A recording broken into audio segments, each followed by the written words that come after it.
শেখ হাসিনা আমাদেরকে যথার্থ টার্গেটটা করেছিল। সেই টার্গেটের মূল লক্ষ্য ছিলাম আমরা। আমাদেরকে বলা হয়েছিল একটা গুলি করলে একটা সরে বাকিগুলো লড়ে না, সেই লড়ে না লোকগুলো ছিলাম আমরা। মাননীয় স্পিকার, বিএনপির অবশ্য অনেক প্রার্থী আমাদের আওয়ামী লীগের নেতা কর্মীর কাছে হাত পা ধরেছে, ধর্ণা দিয়েছে, জামাত ঠেকানোর জন্য।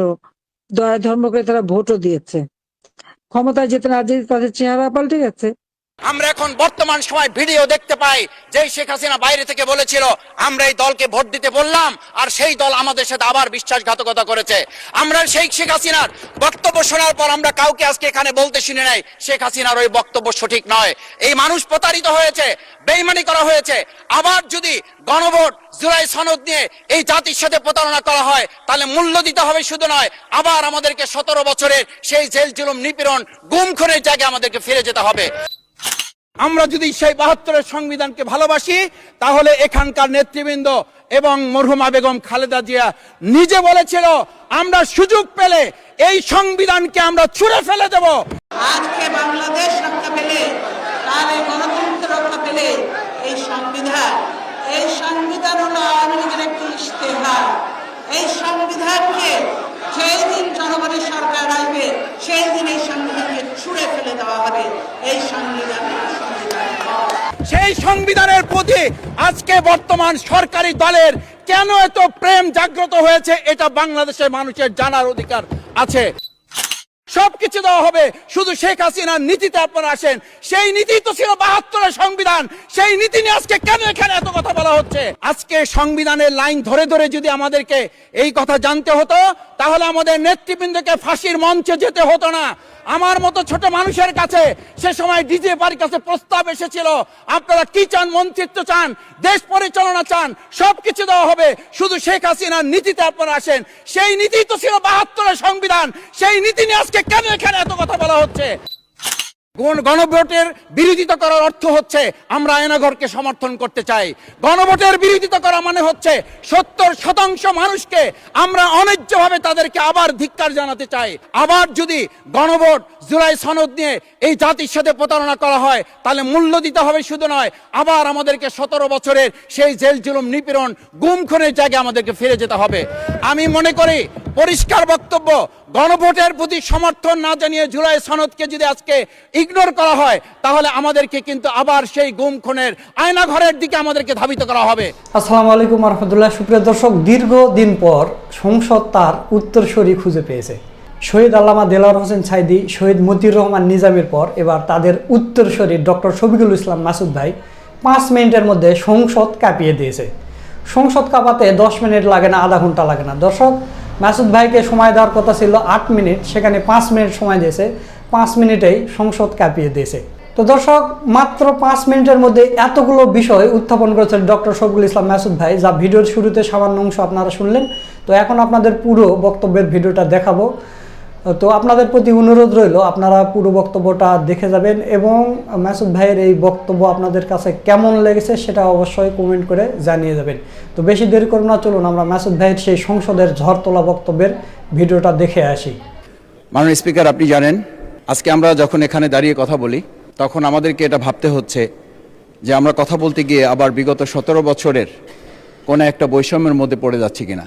কিন্তু আমাদেরকে এটা ভাবতে হচ্ছে আমরা যখন এখানে দাঁড়িয়ে কথা বলছি, আমাদের কথা বলার সময় শহীদ শরীফ ওসমান হাদি ইনসাফের পক্ষে কথা বলার সময় বলেছিল আমার প্রতি যে জুলুম করবে আমি তার সাথেও ইনসাফ করতে চাই। আমরা লক্ষ্য করেছি এই সরকার প্রতিষ্ঠিত হওয়ার পর শরীফ ওসমান হাদির ব্যাপারে তার বিচারে কতটুকু কার্যকারিতা নিয়ে এসেছে তা আমরা এখন পর্যন্ত জানতে পারিনি। আমার মনে হয় আমরা সংবিধান নিয়ে ঘাটাঘাটি করতে করতে যদি সংবিধানই আমাদের রক্ষা করতে পারত তাহলে সংবিধান আমাদেরকে বলে দিত যে আমাদের সেদিন বালু ট্রাক সরানোর ক্ষেত্রে সংবিধানের পৃষ্ঠা আমাদেরকে খুঁজতে হতো।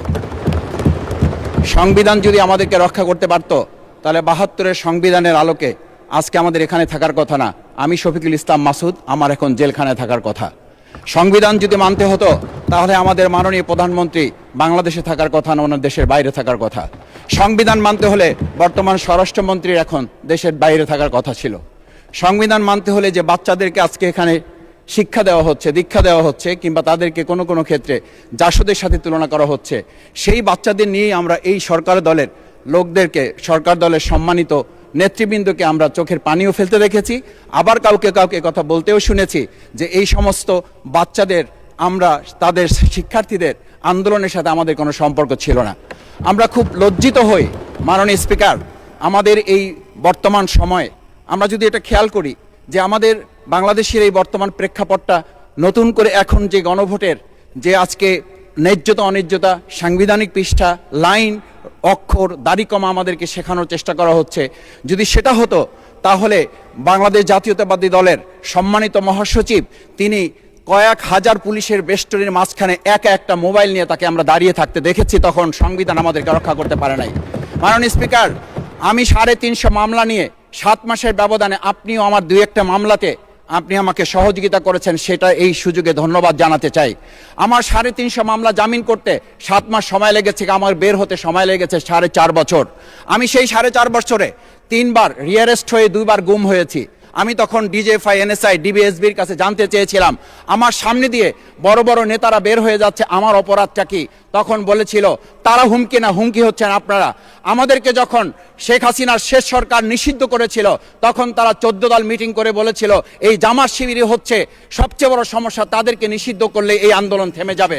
আজ একটা কথা পরিষ্কার বলতে চাই, এই গণবিপ্লব নিয়ে আমাদের মাথা ব্যথার মূল কারণ হচ্ছে এখানেই শেখ হাসিনা আমাদেরকে যথার্থ টার্গেটটা করেছিল। সেই টার্গেটের মূল লক্ষ্য ছিলাম আমরা।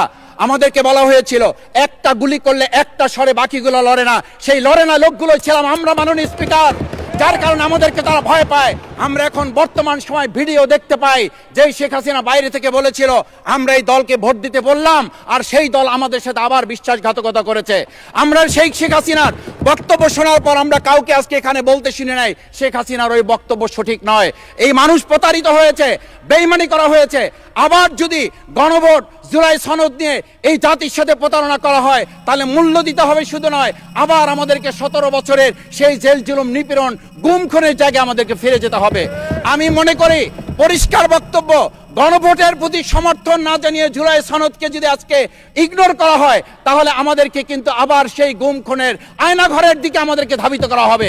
আমি মনে করি গণভোটের বিরোধিতা করার অর্থ হচ্ছে আমরা আয়নাঘরকে সমর্থন করতে চাই। গণভোটের বিরোধিতা করা মানে হচ্ছে 70% মানুষকে আমরা অন্যায্যভাবে তাদেরকে আবার ধিক্কার জানাতে চাই। আমি এখানে স্পষ্ট বলতে চাই, আপনারা যেমন 51% সমর্থন নিয়েছেন, 70% প্রায় জনগণ কিন্তু গণবিপ্লবের, গণভোটের পক্ষে তারা রায় দিয়েছে। আপনাদের চেয়ে সেই 51%-এর তুলনায় সেই 70% প্রায় গণভোটকে যদি আপনারা ইগনোর করেন তাহলে আমি বলবো আমার বাউফল, আমার পটুয়াখালী শুধু নয় গোটা বাংলাদেশ আবার জেগে উঠে গণভোটকে তারা কার্যকর করতে। সুপ্রিয় দর্শক, আপনারা ডক্টর শফিকুল ইসলাম মাসুদ ভাইয়ের সংসদের বক্তব্যটা শুনলেন। তো মাসুদ ভাইয়ের কথাগুলো আপনাদের কাছে কেমন লেগেছে? যদি ভালো লাগে ভিডিওটা শেয়ার করবেন, লাইক করবেন। আজকের ভিডিও এই পর্যন্তই, পরবর্তীতে কোনো নতুন ভিডিও নিয়ে আবার আপনাদের সামনে আসবেন ইনশাল্লাহ। সে পর্যন্ত সবাই ভালো থাকবেন, সুস্থ থাকবেন। সকলকে ধন্যবাদ। আসসালামু আলাইকুম ওয়া রাহমাতুল্লাহ।